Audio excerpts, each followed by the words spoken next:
सबसे बड़ी जो त्रुटि है वो हमारी ये है कि हम ये सोच लेते हैं कि हम कर रहे हैं, हम सहयोग कर रहे हैं, हम कथा में जा रहे हैं, हम दान कर रहे हैं, हम ये कर रहे हैं, हम वो कर रहे हैं। साहब हम कौन है करने वाले हैं?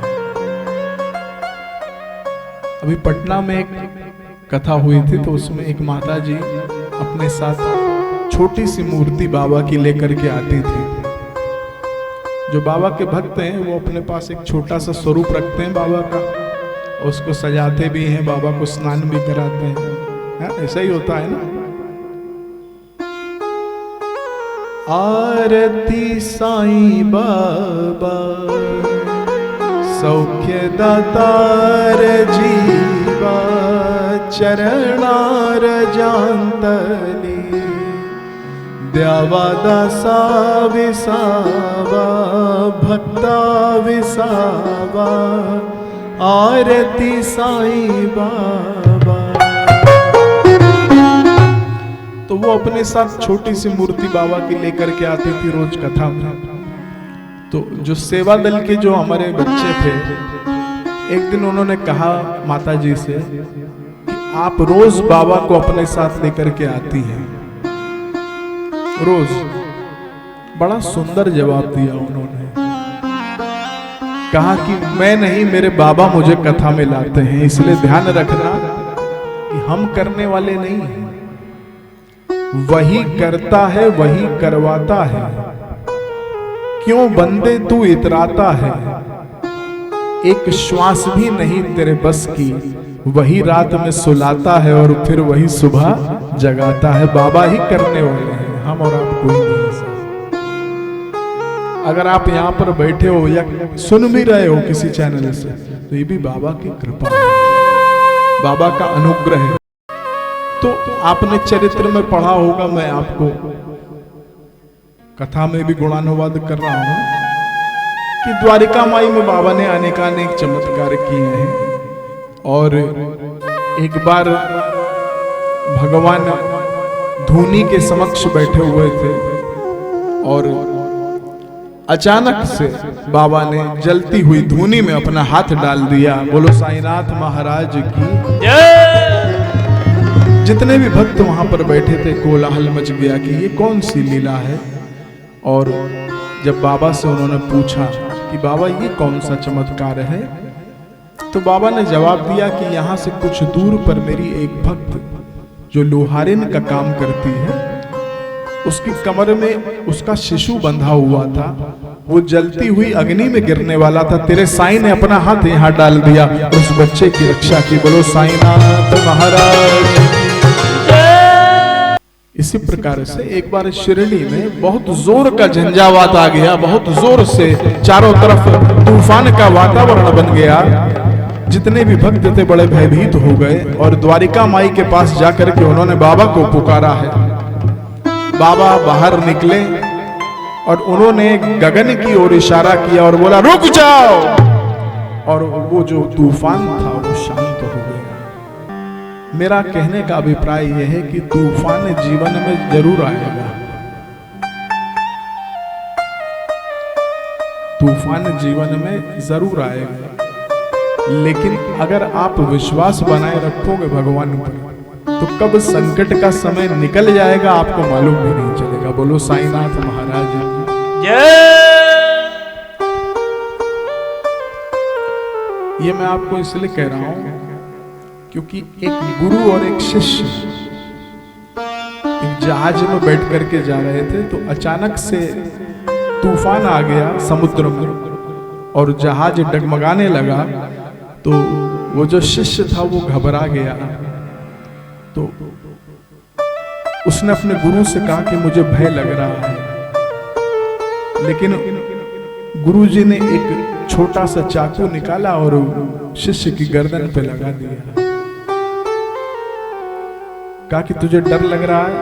कहने लगे आप कभी मेरा अहित नहीं कर सकते, आप मेरे हो, मैं आपका हूं। गुरुजी ने उत्तर दिया ठीक इसी प्रकार से वो मेरा है, मैं उसका हूं।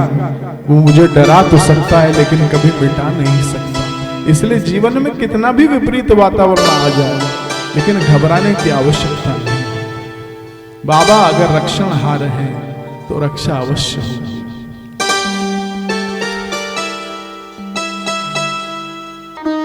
हरिद्वार की एक साईं भक्त हैं, उनका नाम सौम्या है।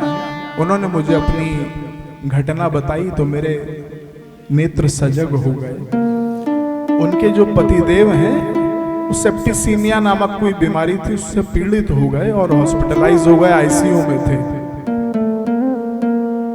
ये बाबा को मानती थी बहुत, तो बाबा के मंदिर में गई। आपने कहा बाबा का मंदिर है, तो मैं केवल आपको बात बता रहा हूं पुकार के।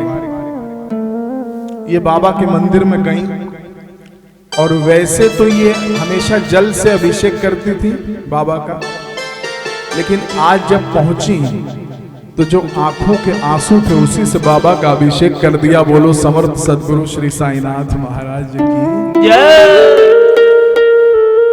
कहा कि बाबा आपको साई कहा जाता है और मराठी में आई का अर्थ होता है मां। तो मेरी मां का तो देहांत हो चुका है, लेकिन बाबा आप ही मेरी मां साई। तो बाबा अगर आप मेरी मां हो तो आप मेरे पति की रक्षा करो। इन्होंने बाबा से प्रार्थना की।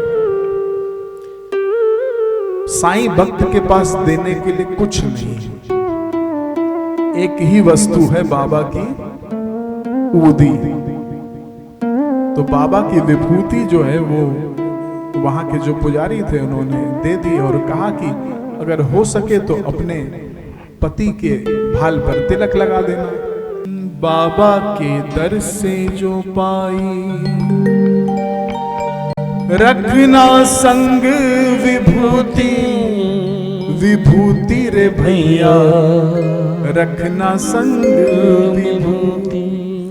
वक्त पड़े तो दिखलाएगी अपना रंग विभूति, विभूति रे भैया रखना संग विभूति। इसके आगे चले ना टोना, चले ना कोई भी जादू, कर लेती है दुश्मन को भी अपने बस और काबू।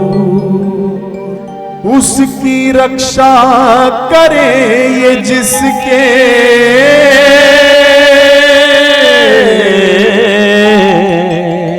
उसकी रक्षा करे ये जिसके लगी है अंग विभूति, विभूति रे भैया रखना संग विभूति। तो पुजारी जी ने कहा कि ये विभूति लेकर के जाओ।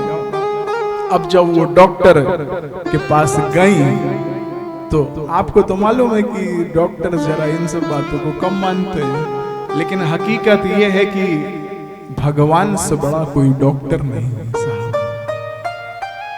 क्योंकि जब डॉक्टर भी जवाब दे देते तो कहते हैं सब भगवान के हाथ में है। अब कल हम सासाराम में जब थे तो वो मेडिकल कॉलेज है ना पिताजी, हाँ वो तो डॉक्टर्स वहाँ तैयार होते हैं। तो हमने उनसे ऐसे ही कहा, मैंने कहा दो लोगों से कभी नहीं बिगाड़नी चाहिए, एक भगवान से और एक डॉक्टर से। मैंने कहा क्यों? क्योंकि भगवान नाराज हो जाए तो डॉक्टर के पास भेज देते हैं और डॉक्टर नाराज हो जाए तो हाँ, तो इसलिए मैंने कहा कि ये दोनों से बना के चलना चाहिए। तो वो विभूति लेकर के वो गई हैं और अपने पति के भाल पर तिलक लगाया है।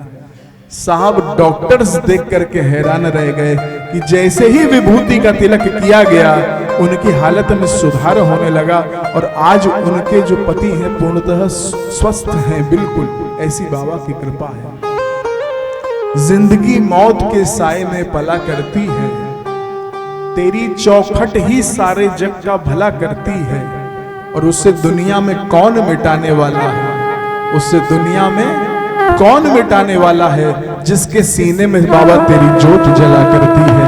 बाबा अगर आपके हृदय में है तो आप निश्चिंत रहो, आपका रक्षण होगा ही होगा।